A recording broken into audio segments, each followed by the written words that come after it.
Hi hello ಎಲ್ಲರಿಗೂ welcome back to my channel Lalita Arun blogs.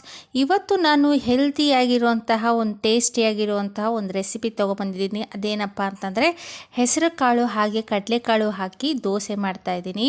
ಇದು ತುಂಬ ಸುಲಭ, ತುಂಬ ಟೇಸ್ಟಿಯಾಗಿ ಕೂಡ ಇರುತ್ತೆ, ಮಕ್ಕಳಿಗೆ ಕೂಡ ತುಂಬ ಹೆಲ್ತಿ, ಎಲ್ಲರೂ ತಿನ್ಬೋದು. ಇದು ಹೆಲ್ತಿಯಾಗಿರುವಂಥ ದೋಸೆ ಆಗಿರೋದ್ರಿಂದ ಇದರಲ್ಲಿ ತುಂಬ ಪ್ರೋಟೀನ್ ಅಂಶ ಇರುತ್ತೆ. ಇದನ್ನು ತಿನ್ನೋದ್ರಿಂದ ಆರೋಗ್ಯಕ್ಕೆ ಕೂಡ ತುಂಬ ಒಳ್ಳೆಯದು. ಹಾಗಾದರೆ ಹೇಗೆ ಮಾಡೋದು ಅಂತ ನೋಡ್ಕೊಂಬರೋಣ. ಅದಕ್ಕಿಂತ ಮುಂಚೆ ಯಾರೆಲ್ಲ ನನ್ನ ಚಾನಲ್ ಸಬ್ಸ್ಕ್ರೈಬ್ ಮಾಡೋದಲ್ಲೇ ನೋಡ್ತಾ ಇದ್ದೀರೋ ಫಸ್ಟ್ ಹೋಗಿ ಸಬ್ಸ್ಕ್ರೈಬ್ ಮಾಡ್ಕೊಳ್ಳಿ, ಪಕ್ಕದಲ್ಲಿರೋ ಬೆಲ್ ಐಕನ್ನ ಕ್ಲಿಕ್ ಮಾಡಿ, ಹಾಗೆ ನಿಮ್ಮ ಫ್ರೆಂಡ್ಸ್ ಆ್ಯಂಡ್ ಫ್ಯಾಮ್ಲಿಗೆ ಶೇರ್ ಮಾಡಿ. ವಿಡಿಯೋ ಇಷ್ಟ ಆಗಿದ್ರೆ ಒಂದು ಲೈಕ್ ಸಹ ಕೊಡಿ. ಹಾಗಾದರೆ ವಿಡಿಯೋದಲ್ಲಿ ಹೋಗ್ಬಿಡೋಣ. ನಾನಿಲ್ಲಿ 1 ಕಪ್ಪಷ್ಟು ಹೆಸರು ಕಾಳು ತೊಗೊಂಡಿದ್ದೀನಿ. ನೋಡಿ, ಇದನ್ನು ಓವರ್ ನೈಟ್ ನೆನೆಯಬೇಕು, ಅದಕ್ಕೋಸ್ಕರ ತೊಗೊಂಡಿದ್ದೀನಿ. ಇದನ್ನು ಹಾಕ್ಕೊಂಡಿದ್ದೀನಿ. ಅದೇ ಕಪ್ಪಲ್ಲಿ ಒಂದು ಅರ್ಧ ಕಪ್ಪಷ್ಟು ಅಕ್ಕಿ ತೊಗೊಂಡಿದ್ದೀನಿ. ನೋಡಿ, ನೀವು ರೇಷನ್ ಅಕ್ಕಿನಾದರೂ ತೊಗೋಬೋದು, ಮಾಮೂಲಿ ಅನ್ನ ಮಾಡ್ತಿರಲ್ಲ ಆ ಅಕ್ಕಿನಾದರೂ ತೊಗೋಬೋದು. ನಾನಿಲ್ಲಿ ಒಂದು ಅರ್ಧ ಕಪ್ಪಷ್ಟು ಕಡಲೆಕಾಳನ್ನು ತೊಗೊಂಡಿದ್ದೀನಿ. ಈ ಮೂರನ್ನೆಲ್ಲ ಮಿಕ್ಸ್ ಮಾಡಿ ಚೆನ್ನಾಗಿ ತೊಳ್ಕೊಬರಬೇಕು.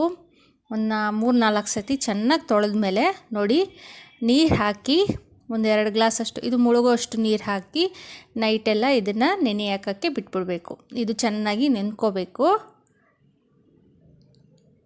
ನೋಡಿ, ಇದನ್ನು ಸೈಡಿಗೆ ಇಟ್ಬಿಡೋಣ. ಈಗ ನೈಟೆಲ್ಲ ನೋಡಿ, ಇದನ್ನು ಸೈಡಿಗೆ ಬಿಟ್ಬಿಡೋಣ. ನೋಡಿ, ತಿರುಗಿ ಬೆಳಗ್ಗೆ ನೋಡಿ, ಈಗ ಎಲ್ಲ ಚೆನ್ನಾಗಿ ನೆಂದ್ಕೊಂಡಿದೆ. ನೋಡಿ, ಇವಾಗ ಇದನ್ನು ನಾವೀಗ ಒಂದು ಮಿಕ್ಸಿ ಜಾರ್ಗೆ ಹಾಕ್ಕೊಂಡು ರುಬ್ಕೊಂಬಿಡೋಣ. ನೋಡಿ, ಈ ಥರ ಮಿಕ್ಸಿ ಜಾರ್ಗೆ ಹಾಕ್ಕೊಂಡು ರುಬ್ಕೊಳ್ಳಿ. ಬೆಳಗಿನ ತಿಂಡಿಗೆ ಬೇಗ ಆಗೋಗ್ಬಿಡುತ್ತೆ. ನೋಡಿ, ಇದನ್ನೆಲ್ಲ ಮಿಕ್ಸಿ ಜಾರ್ಗೆ ಹಾಕ್ಕೊಂಡು ಇವಾಗ ರುಬ್ಕೊಂಬಿಡೋಣ. ತುಂಬ ಪ್ರೋಟೀನ್ ಇರುತ್ತೆ ಇದರಲ್ಲಿ, ಮಕ್ಕಳಿಗೆ ತುಂಬ ಒಳ್ಳೆಯದಿದು.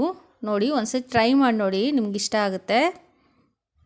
ನಾನು ಇದಕ್ಕೆ 1-2 ಹಸಿಮೆಣಸಿಕಾಯಿ ಹಾಕ್ಕೊತಾ ಇದ್ದೀನಿ. ಟೇಸ್ಟಿಗೋಸ್ಕರ ಚೆನ್ನಾಗಿರುತ್ತೆ ಟೇಸ್ಟ್, ಅದಕ್ಕೋಸ್ಕರ ಹಾಕ್ಕೊತಾ ಇದ್ದೀನಿ.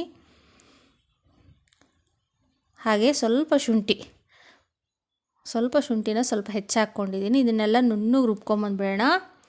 ನೋಡಿ, ನಾನಿಲ್ಲಿ ರುಬ್ಕೊಂಬಂದಿದ್ದೀನಿ. ಇದನ್ನು ಒಂದು ಪಾತ್ರೆ ಹಾಕ್ಕೊಂಬಿಡೋಣ. ನೋಡಿ, ಇನ್ನೊಂದು ಬ್ಯಾಚ್ ಕೂಡ ರುಬ್ಕೊಂಬಂದೆ, ಅದನ್ನು ಹಾಕ್ಕೊತಾ ಇದ್ದೀನಿ. ನೋಡಿ, ಸ್ವಲ್ಪ ಗಟ್ಟಿಯಾಗಿ ರುಬ್ಕೋಬೇಕು, ತೀರ ನೀರಿರಬಾರ್ದು ಈ ಹಿಟ್ಟು. ರುಚಿಗೆ ತಕ್ಕಷ್ಟು ಉಪ್ಪು ಹಾಕ್ಕೊಳ್ಳಿ, ಹಾಗೆ ಸ್ವಲ್ಪ ಜೀರಿಗೆ ಹಾಕ್ಕೊಳ್ಳಿ, ಸ್ವಲ್ಪ ಕ್ರಷ್ ಮಾಡಿ ಹಾಕ್ಕೊಳ್ಳಿ, ಚೆನ್ನಾಗಿರುತ್ತೆ ಟೇಸ್ಟ್ಗೋಸ್ಕರ. ಇದನ್ನೆಲ್ಲ ಒಂದು ಸ್ವಲ್ಪ ಮಿಕ್ಸ್ ಮಾಡಿಬಿಡೋಣ.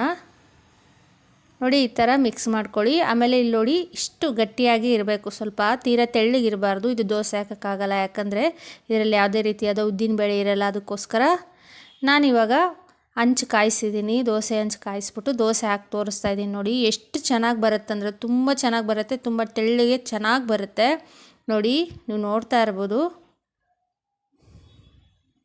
ನೋಡಿ, ದೋಸೆ ಹಾಕಾಯಿತು. ಒಂದೇ ಒಂದು ಸ್ಪೂನಷ್ಟು ಎಣ್ಣೆ ಹಾಕ್ಕೊತಾ ಇದ್ದೀನಿ ನಾನಿಲ್ಲಿ. 1 ಸ್ಪೂನಷ್ಟು ಎಣ್ಣೆ ಹಾಕ್ಕೊತಾ ಇದ್ದೀನಿ. ನೋಡಿ, ಅಷ್ಟೇ ಸಾಕು. ಇನ್ನು ಯಾವುದೇ ರೀತಿಯಾದ ಎಣ್ಣೆ ಹಾಕೋವಂಥ ಅವಶ್ಯಕತೆ ಏನಿಲ್ಲ. ಇದು ತೆಗೆಸ್ಕೊಂಡ್ಬಿಟ್ರೆ ತುಂಬ ಈಸಿಯಾಗಿ ಬಂದುಬಿಡುತ್ತೆ. ಈ ಕಡೆನೂ ಮಗಚ್ಕೊಂಡು ನೋಡಿ, ದೋಸೆ ರೆಡಿಯಾಗಿದೆ. ತುಂಬ ಹೆಲ್ತಿಯಾಗಿರೋಂಥ ದೋಸೆ, ರುಚಿಯಾಗೂ ಇರುತ್ತೆ, ಆಮೇಲೆ ಹೆಲ್ತಿಗೆ ಕೂಡ ತುಂಬ ಬೆನಿಫಿಟ್ ಇದೆ ಇದರಿಂದ. ನೋಡಿ, ಈ ಥರ ದೋಸೆ ರೆಡಿಯಾಗಿದೆ. ಈ ದೋಸೆ ನಿಮಗೆ ಇಷ್ಟ ಆಗಿದರೆ, ಈ ವಿಡಿಯೋ ಇಷ್ಟ ಆಗಿದರೆ ಒಂದು ಲೈಕ್ ಸಹ ಕೊಟ್ಟು ನನ್ನ ಚಾನಲ್ ಸಬ್ಸ್ಕ್ರೈಬ್ ಮಾಡ್ಕೊಳ್ಳಿ.